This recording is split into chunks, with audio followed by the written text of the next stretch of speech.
Bom, então eu quero cumprimentar todos aqui, inicialmente ser grato aí pelo convite para participar desse primeiro Congresso de Saúde Mental Coletiva, e cumprimentar todos na pessoa da doutora Francinete Gifone, que gentilmente me fez esse convite.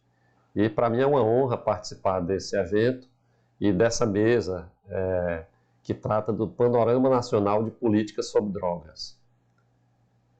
Inicialmente eu vou falar a respeito dos problemas relacionados ao álcool, que é podemos dizer assim, um fenômeno social tão importante na vida moderna, especialmente no nosso país. E mais adiante eu vou falar alguma coisa mais diretamente ligada às políticas públicas que tratam a respeito desse tema. Então, o álcool ele não é um produto qualquer, é uma substância legalmente utilizada, socialmente aceita na grande maioria dos países, mas uma série de problemas decorrentes do seu uso são percebidas, né? Principalmente fenômenos, uma série de fenômenos que permeiam toda uma vida em sociedade. O álcool ele é responsável diretamente por 64 doenças, né, segundo o Código Internacional de Doenças, é associado a uma série de fenômenos sociais como violência, acidente de trânsito, problemas de natureza familiares, trabalhistas e legais, que eu vou ter a oportunidade de contextualizar de uma maneira breve essa problemática através de alguns dados de pesquisa e algum conhecimento a respeito desse tema. Esse mapa ele mostra o padrão mundial de consumo do álcool. E a Organização Mundial de Saúde divide em 4 grupos os países em relação ao padrão mundial de consumo do álcool. O Brasil ele pertence aos países de grupo 4, ou seja, os países em que tem maior padrão de consumo do álcool. Existe um índice de impacto da Organização Mundial de Saúde, que é o Global Burden of Disease, que significa peso global de danos. O que é que significa esse índice? Ele serve para avaliar as diferentes condições como causa de adoecimento e morte. Vejam bem, o álcool hoje no mundo é a 3ª maior causa de adoecimento e morte. E no Brasil hoje, ela é o principal responsável pelo GBD, pelo peso global de danos, sendo, digamos assim, responsável por 10% dos custos sociais globais em relação a adoecimento e morte. Esse é um índice de impacto muito relevante e que, no mundo, o álcool perde apenas para o tabagismo e a hipertensão arterial como causa de adoecimento e morte. No Brasil, há 40 anos passados, o álcool era a 3ª maior causa, mas ao longo desse tempo houve um aumento do consumo, e também juntamente com o controle e a diminuição do tabagismo, que o Brasil foi o país que nos últimos 20 anos diminuiu mais o número de tabagistas, através das campanhas e políticas públicas, mostrando que isso é eficaz. Então hoje o álcool no Brasil é a maior causa de adoecimento e morte. Talvez se eu não falasse mais nada em relação a dados estatísticos a respeito desse problema, nós já teríamos uma ideia somente pela presença desse índice de impacto. Outro índice de impacto que a Organização Mundial de Saúde utiliza é o índice DAILIES. O que é que significa? É o número de anos perdidos por invalidez ou morte prematura. Esse índice ele serve para avaliar diferentes condições como causa de invalidez e morte prematura numa população entre 15 e 35 anos. Ora, eu pergunto para todos, de que é que uma pessoa entre 15 e 35 anos se morre ou se torna inválida? Geralmente por problemas de violência e acidentes. E o álcool é o principal responsável por esse índice no Brasil, sendo responsável por 6,2% dos casos de adoecimento, de invalidez e morte prematura no Brasil. O maior estudo feito no Brasil a respeito de dependência de drogas foi realizado pela Secretaria Nacional de Política sobre Drogas no ano de 2006, o SENAD, e ele incluiu os 107 maiores municípios do Brasil. E ele mostrou que 17,5% dos homens entre 12 e 65 anos de idade têm critérios de dependência do álcool. Entre jovens de 12 a 19 anos, uma faixa etária, inclusive, que existe uma lei que proíbe a venda e consumo de bebida alcoólica, já existe em torno de 7% de dependentes. Então, esse foi um dos dados considerados mais alarmantes desse estudo. E entre mulheres também se encontrou algo em torno de 7% de prevalência de dependência do álcool, que é apenas um dos problemas causados pelo álcool. E há 30 anos atrás, para cada 10 homens com problemas relacionados ao álcool, tinha uma mulher. Hoje, para cada 3 homens, existe uma mulher com problemas relacionados ao álcool, mostrando que houve um aumento do consumo entre as mulheres. E isso alerta para alguns outros aspectos que eu vou falar um pouco mais adiante.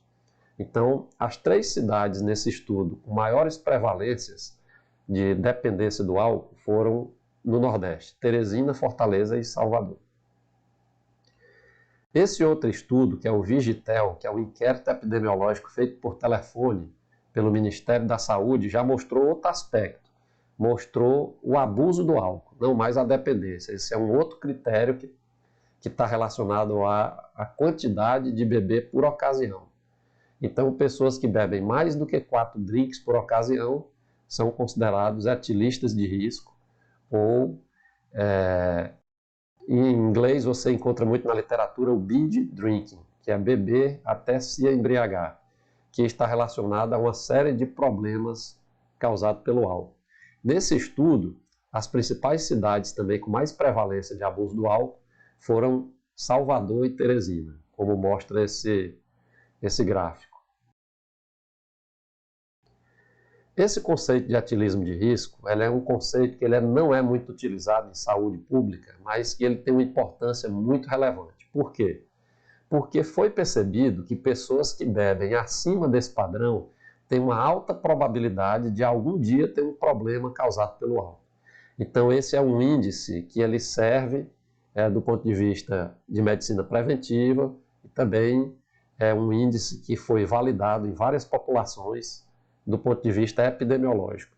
Então, homens que bebem mais do que 14 drinks por semana, ou mais do que 4 por ocasião, e mulheres que bebem mais do que 7 drinks por semana, ou mais de 3 por ocasião, têm uma probabilidade de 90% de algum dia na vida ter algum problema relacionado ao álcool.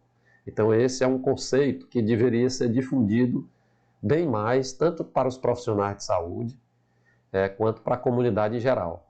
Existem pesquisas mostrando que menos de 10% dos profissionais de saúde conhecem esse critério, esse conceito de etilismo de risco. E o que é um drink? Um drink é uma bebida padrão que contém 12 gramas de álcool, 12 gramas de etanol. Aqui em Teresina, eu tive a oportunidade de realizar um estudo no ano de 2012 que mostrou que foi um inquérito epidemiológico domiciliar. Foram visitadas 400 residências em Teresina, aleatoriamente, obedecendo aos aspectos estatísticos, e encontramos que 80% dos homens de Teresina são etilistas, dos quais 40% são etilistas de risco. Então, 32% dos homens que residem em Teresina bebem o álcool de uma forma de risco. São etilistas de risco, são pessoas que têm uma alta probabilidade de um dia virem a ter um problema causado pelo álcool. Quando eu falo de problema, isso envolve toda a gama de fenômenos ligados ao álcool, não necessariamente as doenças que ele causa, mas também outros fatores como acidentes, fenômenos de violência e problemas de outra natureza, que não necessariamente doenças. Esse estudo, ele mostra, na verdade é um gráfico, um slide que mostra que por que existe uma lei que proíbe a venda e consumo de bebida alcoólica para menores de 18 anos. Porque quando a pessoa começa a ingerir álcool com menos de 18 anos, ela tem uma probabilidade 5 vezes maior de se tornar dependente e uma probabilidade bem maior de consumo de outras drogas, porque o álcool ele é porta de entrada para outras drogas, de também se envolver em briga, em acidentes, gravidez precoce. Então, todos esses riscos, como ilustra aí o gráfico, ao slide, ele mostra assim, o risco, e por isso que existe essa lei, mas é uma lei que assim, a gente sabe que é amplamente desrespeitada, até por falta de conhecimento mesmo. Então, uma das coisas, um dos critérios de políticas públicas que poderia minimizar muitos problemas causados pelo álcool era fazer valer efetivamente essa lei, né? Proibindo venda e consumo de bebidas alcoólicas para menores de 18 anos de idade. Inclusive, existem alguns estados do Brasil, como o Rio Grande do Sul, que inclusive tem políticas de caçar o alvará, né, de bares e restaurantes que infringem essa lei, sendo um pouco mais, digamos assim, rigoroso na aplicação da mesma, com resultados bem positivos.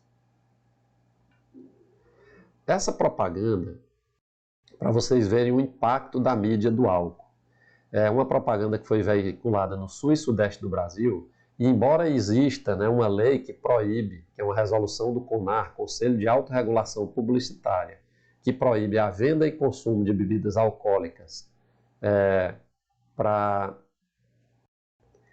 a exposição de propagandas com conteúdo erótico, né, mas é uma lei também bem desrespeitada. E vocês vejam que essa propaganda foi a propaganda mais lembrada no Brasil em 20 anos, mostrando o impacto da mídia, né, no aumento do consumo do álcool.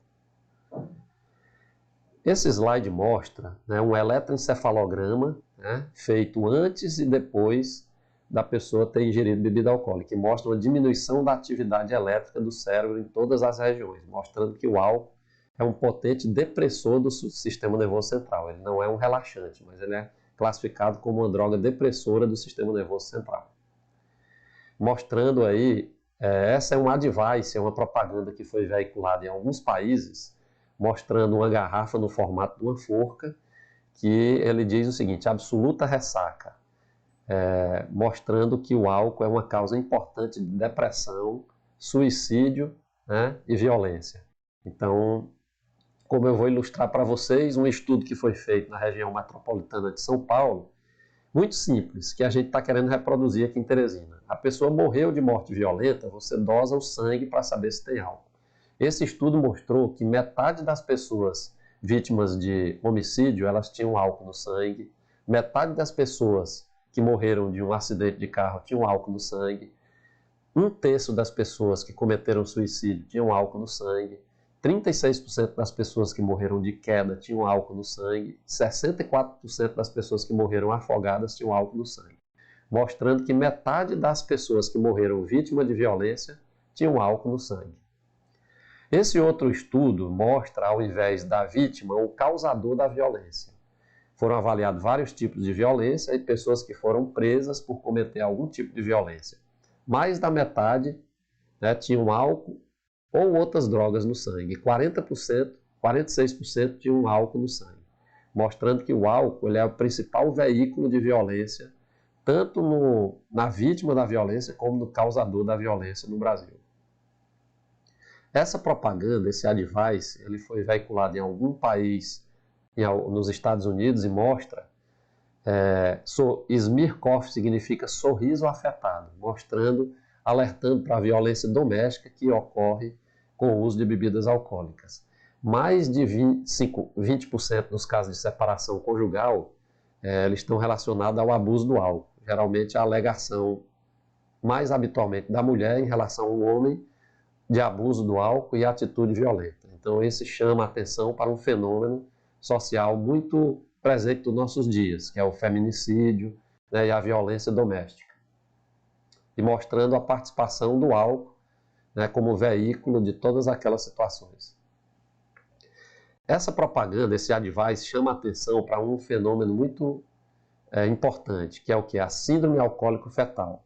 Mulheres que estão gestantes e consomem qualquer quantidade de álcool, existe um risco, porque o álcool passa através da placenta e pode chegar no feto, causando retardo mental, causando surdez, microcefalia, autismo e uma série de fenômenos de doenças com o recém-nascido.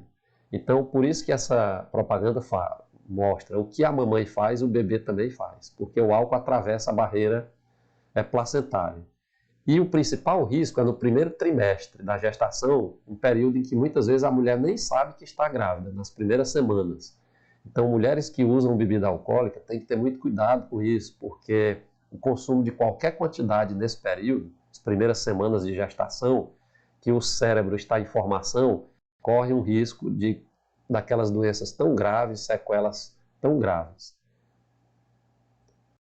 Porque o álcool, ele causa um fenômeno no feto. Vocês veem um feto, né, nas primeiras semanas de vida, formando o sistema cardiovascular e o tubo neural que vai formar o cérebro. Então, qualquer influência adversa nesse período da gestação, ele pode ser muito danoso para o feto. No caso do álcool, porque ele causa a morte de neurônios, causa um despovoamento neuronal. Então, levando dessa forma a uma série de consequências. Então, eu contextualizei de uma maneira bem breve os problemas causados pelo álcool. Então, eu vou falar um pouco agora a respeito de um trabalho que eu tenho a oportunidade de participar, que é uma ONG, uma associação beneficente, Associação Beneficente Casa da União Viva Bem, que realiza trabalhos de prevenção e educação em saúde aqui em Teresina desde o ano de 2004. E podemos dizer assim que é uma experiência social bem positiva, né? E que vem dando assim bons resultados e que vem sendo expandido para outros estados do Brasil.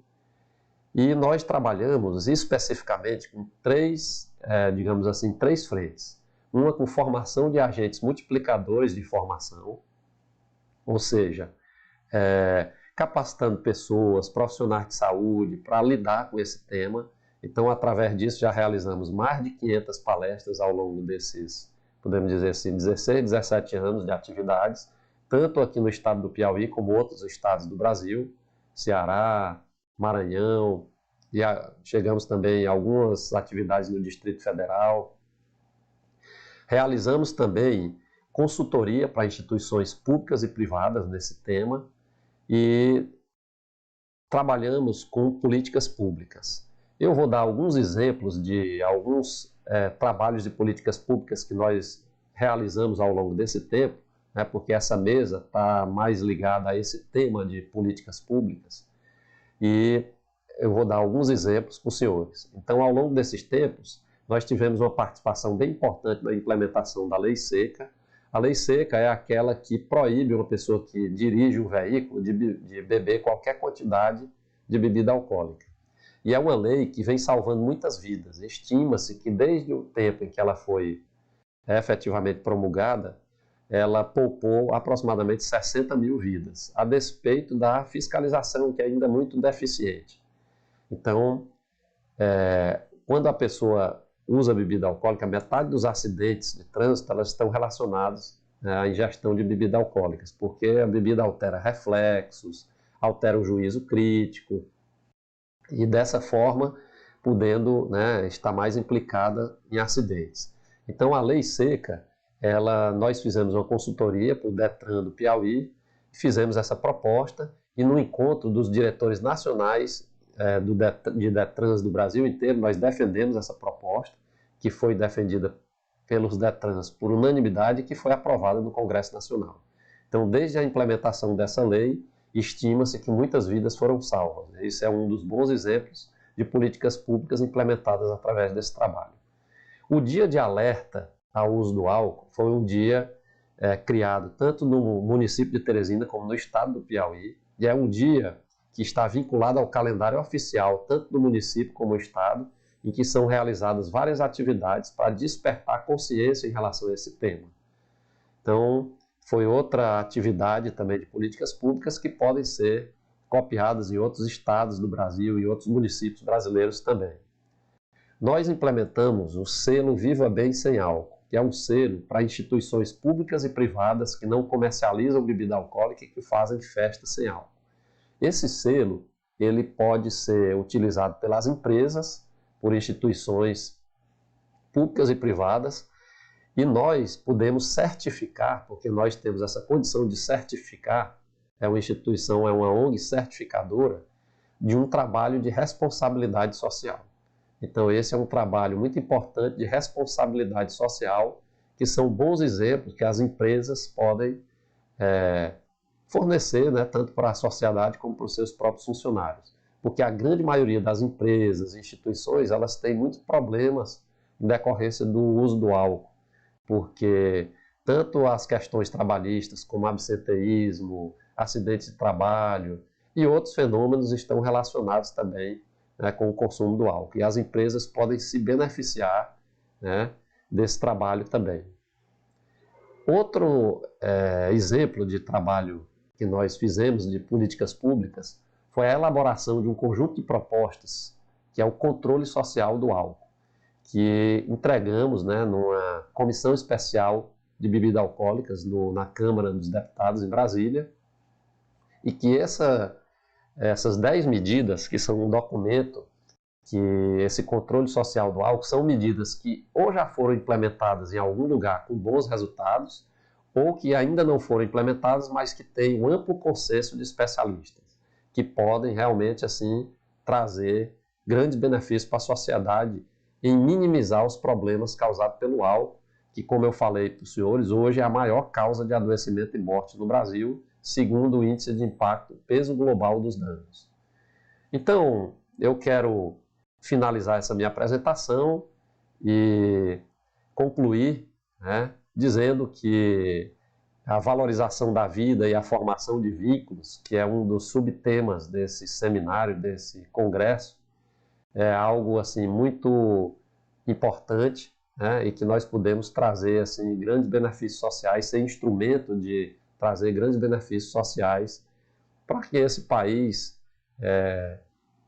seja, digamos assim, mais próspero e para que as pessoas, no geral, tenham mais saúde e aproveitem melhor, né, a vida do ponto de vista assim, de saúde e paz, né, que são dois aspectos fundamentais para a vida em sociedade. Então, grato aí pelo convite e essa é a minha participação. Espero que, pelo tempo curto, eu procurei ser bem breve, ser bem explanar de uma forma bem resumida, mas é um tema que certamente dá assim, muito mais,